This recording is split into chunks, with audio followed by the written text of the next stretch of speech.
शेवटी निर्णय घेत असताना आपण जो प्रश्न विचारलाय त्याचा सगळा साधक बाधक विचार करूनच निर्णय घ्यावा लागणार आहे, ही त्रिवार सत्य आहे आणि वेगवेगळ्या लोकांची त्याच्याबद्दल वेगवेगळी मतं आहेत. मध्ये RBIनी पण सगळ्या राज्यांना त्याच्याबद्दल त्यांना जे वाटतं ते कळवलेलं आहे.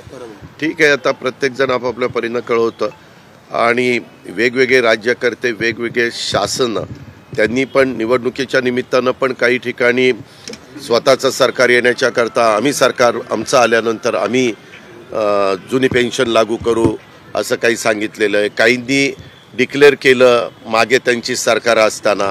मी ती पण माहिती मागवण्याचा प्रयत्न केला की काय नक्की केले, जुनी पेन्शन म्हणजे कशा पद्धतीनं त्यांनी दिलेली आहे. परंतु तशा प्रकारचे कुठलेही आमच्याकडे, कारण काय झालं ते 2032 पासून ते लागू म्हणजे द्यायला सुरुवात होणार आहे. त्याच्यामुळं तिथं काही असं ठोस आम्हाला काही पाहायला मिळालेलं नाही.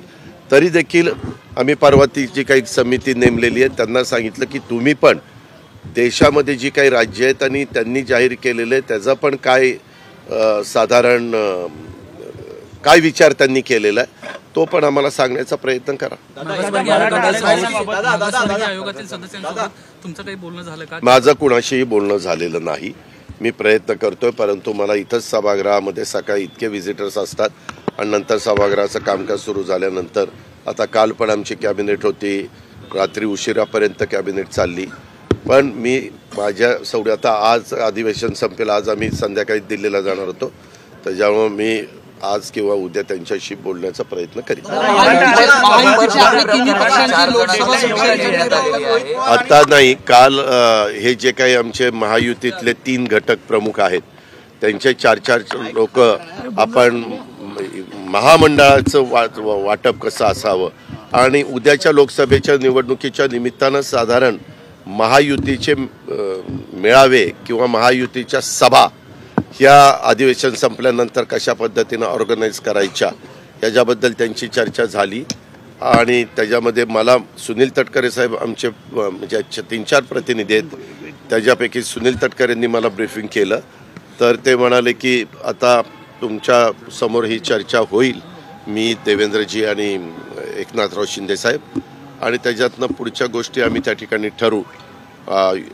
जागांच्या संदर्भामध्ये कुठल्याही प्रकारची चर्चा झालेली नाही. वेगवेगळ्या बातम्या वेगवेगळे मतप्रवाह प्रत्येकाचे असू शकतात.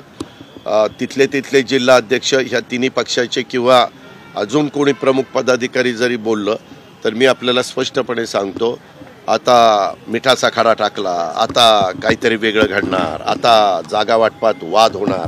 काही तुम्ही तसलं डोक्यात आणू नका, काही वाद होणार नाही. आम्ही फार समंजस भूमिका घेऊन तिसऱ्यांदा ह्या देशाचे लोकप्रिय नेते, जगामध्ये देशाचं नाव ज्यांनी मोठ्या प्रमाणावर पुढं नेण्याचं काम केलेलं आहे त्या नरेंद्र मोदी साहेबांना आम्ही पंतप्रधान करण्याच्या करता 48 पैकी जास्तीत जास्त 45 तरी जागा कशा निवडून येतील अशा प्रकारचं नियोजन आमच्या तिन्ही पक्षाचं.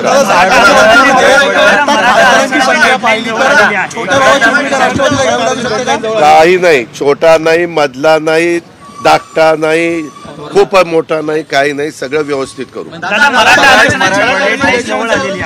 मराठा आरक्षणाची डेडलाईन जवळ आलेली आहे, चर्चा सभागृहात आहे, कधी भूमिका मांडणार आहे? चर्चा नेहमी कुठल्याही गोष्टीची चर्चा हे थांबवायची नसते. चर्चेतनं नवीन गोष्टी पुढे येत असतात आणि स्वतः राज्याच्या प्रमुखांनी दसऱ्याच्या शुभमुहूर्तावर मुंबईसारख्या आर्थिक राजधानीमध्ये छत्रपती शिवाजी महाराजांची शपथ घेऊन सांगितलेलं आहे, तुम्ही काळजी करू नका. कोणाला मिळणार आहे? दादा, राम शिंदे आणि रोहित पवारांमध्ये एकंदरीत MIDCच्या मुद्द्यावरून जुंपलेली पाहायला मिळत आहे. मग मी काय करू? तो मुद्दा सुटलेला दिसत नाही. तुम्ही का राम शिंदे साहेब सांगतील तशा पद्धतीने तो मुद्दा सुटेल.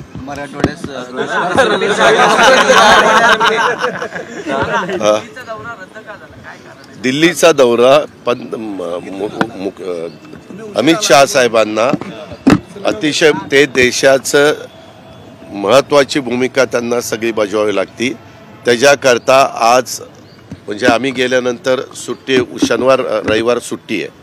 आम्ही गेल्यावर समजा काम ज्यांच्याकडे असतं ते अधिकारी सुट्टीच्या निमित्तानं कुठं बाहेर गेले असतील फिरायला, जसं आपण पेज प्रकल्प ताडोबा वगैरे कुठं कुठं जाता, ऐक रे बाबा, तशा पद्धतीनं अधिकारी नाही सापडले तर अडचण येते. त्याच्यामुळं सोमवारी बोलवलंय का तर सोमवारी 100% अधिकारी सापडतील आणि कामाचा निपटारा होईल, त्याकरता सांगितलं.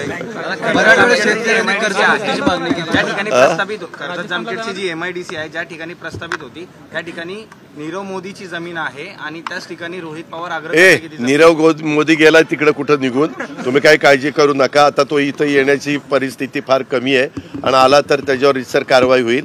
त्याच्यावर कुणाची काय जमीन असे ना, आपण ते सगळं नियमाच्या चौकटीमध्ये बसून MIDC करून तिथं तरुणींना रोजगार कसा मिळेल आणि गुंतवणूक कशी होईल ह्याबद्दलचा प्रयत्न महायुतीचा चाललेला आहे. आणि त्याच्यात आमचे तिथले सहकारी महायुतीचे आमदार राम शिंदे अतिशय बारकाईनं प्रयत्नशील आहेत.